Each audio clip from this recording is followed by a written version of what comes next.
How do you navigate getting credit for your work when the business advice is always let your boss take the credit? I'm Dr. K. I research the unwritten rules of work for the working class and neurodivergence. This is a common issue my clients come with, that their competence and ideas threaten the boss, but if they don't own their ideas and self-promote, then they don't get promoted. There's some social class dynamics going on here, as well as other isms, and this is a really complicated tango to do.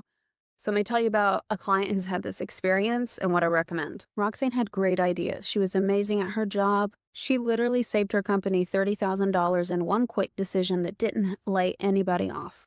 But she pissed people off or rubbed them the wrong way.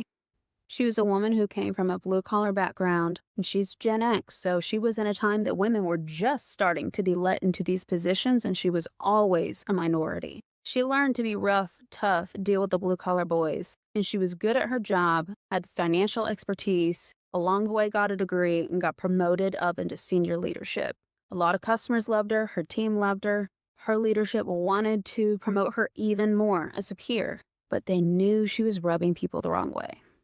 They struggled with giving her feedback, and then they ran into my work where I talked about class cultural differences in communication and conflict resolution, and they recognized immediately, that's her. That's Roxanne. And they hired me to work with her because they wanted to see her succeed, but they did not have the class cultural knowledge to build a bridge between these two worlds. And true to a blue-collar woman, when I met with Roxanne, I said, what are your goals here? She said, I want to get better. I want to learn how to be around people who are different than me. I want to make a difference, but I do not want to lose myself, and I'm not going to do anything dishonest. And I was like, I already love you. One of the unwritten rules of work is the shift to individualism. So a lot of people from working class backgrounds grow up with limited resources. With limited resources, you share them. You can't hire a nanny, but you know if you watch your neighbor's kid when you need to, if they're able, they will watch your kid. Things like that. Hell, my dad turns 80 this year, and he is still fixing so many single moms' electrical issues in cars because the man cannot sit still, and he's definitely an acts of service dude. And so there's always in the fridge house rules and stuff that these women have made him. And it's not seen as payment, but it kind of low-key is, right? And yes, there are certainly gender roles there. And this is also just part of how the communities survive and work. But in white-collar world, you have to get there and self-promote. You have to say, you have to put yourself out there. It's not about competence. It's about visibility. But where this runs into a clash is that another part of white-collar world, especially if you are an outsider, not of that class, which they can always tell, and not male and pale and neurotypical, able-bodied in other ways. If you are an outsider and you're showing competence, now you are a threat.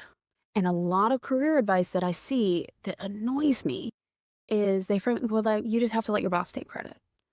Because that conflicts with the very real also consequence of that then you don't get promoted, then you don't get seen as valuable, then you might even get laid off. But the same happens if you are seen as a threat. They will get rid of you and block your career.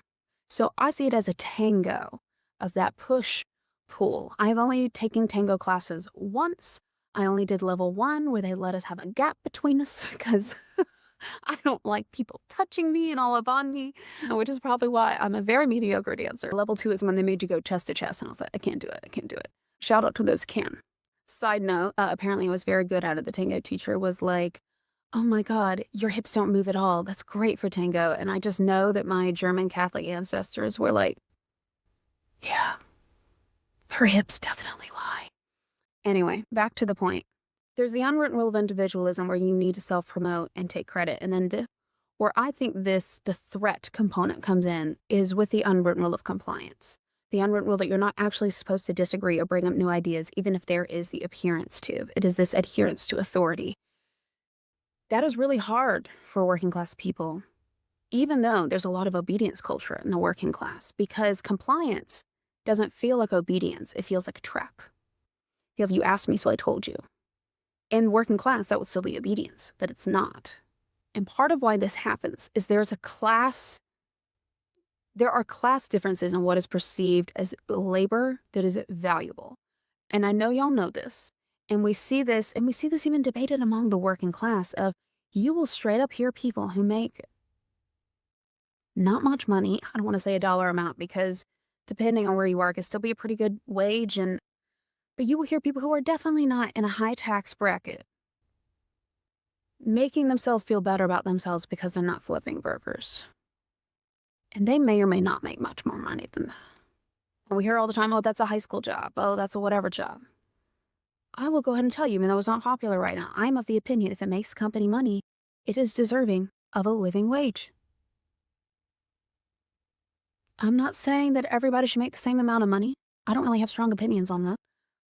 But I don't think someone should live in poverty while a CEO of a fast food organization has billions of dollars. I don't. You can call me whatever you want with that. I don't really prescribe to calling myself the name of an economic system like a capitalist or a communist, but I think if you need it to make a profit, then people should be able to eat and send their kids to school and have daycare. Sue me. But what is less talked about is that in the white-collar world, there is still this unspoken dynamic of that having the ideas is what's worth the money. And the labor to actually execute them is less. Now, those laborers are still usually, though now we're kind of going through some shit, paid more than manual laborers. Okay? For example, a program manager of a huge department is probably making 6 figures. Okay? That's a living wage. But they are still going to be a threat to an executive if they see them as having ideas, because that's supposed to be the high-class executive work. I have a client who's navigating this situation right now. Because behind how our systems have been built is the idea that only a certain group of people has the cerebral depth to come up with the ideas, and the rest are just bodies to do it. And if you don't see the parallels between that and slavery, read a history book. I brought up this example before, I'll bring it up again. In the Get Out movie, there's a lot of phrases that people bring up that are one-liners and one I never see talked about and actually couldn't even find a quote for, but one of y'all did on my YouTube, was when the blind man in that movie, the blind white guy, tells the black man, which this is a spoiler. If you haven't seen it by now, like the movie's been out a decade, so I don't feel bad for spoiling it. He says, our brains and your bodies, they can do amazing things.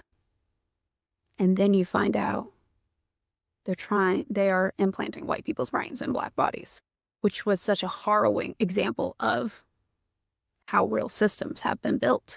So this is a classist thing. It's a white supremacy thing of the idea that only a small group of people are allowed to have the ideas and the rest execute their orders. So when you betray that, especially as an out-group member in some or multiple ways, whether class, race, gender, ability, neurodivergent, etc., you are a threat to the system that says, I have what I have because I deserve it and I am better. No, I'm not telling you that your bosses are cognitively doing this. They may or may not be. I don't know. I'm not a mind reader. But that is the ideology of a culture that shapes the systems that we have. Culture shapes economic policies, organizational policies, laws, etc. And it influences how people interact with each other, and it influences how we think about ourselves. And the only way to push back is to change what we think about ourselves, change how we interact with others, and better policies. And that's the only way to shift an ideology, and even then it takes some time. So in navigating the tango between taking credit and not being a threat, Roxanne learned that she had to let go of perfection a little bit. Not in a way that allowed mistakes, because women are allowed to make mistakes, especially not women of color, especially not women in male-dominated fields. But in a way that also applied the unwritten rule of schmoozing, of, you have a great idea. I know you have expertise in this, so I wanted to get your insight on it. It also built collaboration. It was more authentic to her working class values of interdependence, of actually building a team and a community among her executives, instead of having to do everything herself, of letting people take responsibility for what was within their control while protecting her team, and of rising to the occasion and still following up afterwards and maintaining the relationships. It does take a lot of energy, and as you move up the ladder, that is part of the job. You deserve the credit, and you also need the people on your leadership team to see your success as an extension of theirs and not as a threat to theirs. And Roxanne understood this, and within a few weeks, I heard from her leadership saying we already see a visible difference in her. And above all, she didn't lose who she was. She didn't betray her team. She didn't become an asshole. She didn't start costing the company a lot of money and turnover and shit. Her excellence also made the rest of her leadership team more excellent because she wasn't letting them off the hook. She was doing the work. And yes, this is a disproportionate amount of labor that she had to do, that people who are from professional backgrounds don't have to do, that people who aren't women in male-dominated fields don't have to do. I'm not pretending that's fair. I'm doing what's within the realm of my control. And that's what Roxanne did too. But think of how many people are in Roxanne's position and don't have the leadership who is open-minded enough to hear about something like class cultural differences and see their employee and then not stigmatize them for it and then not be like, oh, okay, so we just need to stop hiring working class people. No. They knew she was excellent. They literally told me she makes them more money. They knew she knew things about the blue collar world that they didn't know. But they had the empathy, the emotional intelligence, the cultural intelligence to say, let's support her. They also had the self-interest in business to be like, we want her to keep making us money. So what do we need to do to help improve her performance? And that goes beyond just soft skills. That, what we call soft skills, still have class cultural barriers. Until we acknowledge those, you're not going to get the benefits of a Roxanne. Each coaching session with me costs $247. She and I did about 6 sessions over a couple of months. That's a pretty cheap return on investment for keeping a senior leader who knows how to keep your customers and your employees happy and can save you $30,000 in one day. Is it not?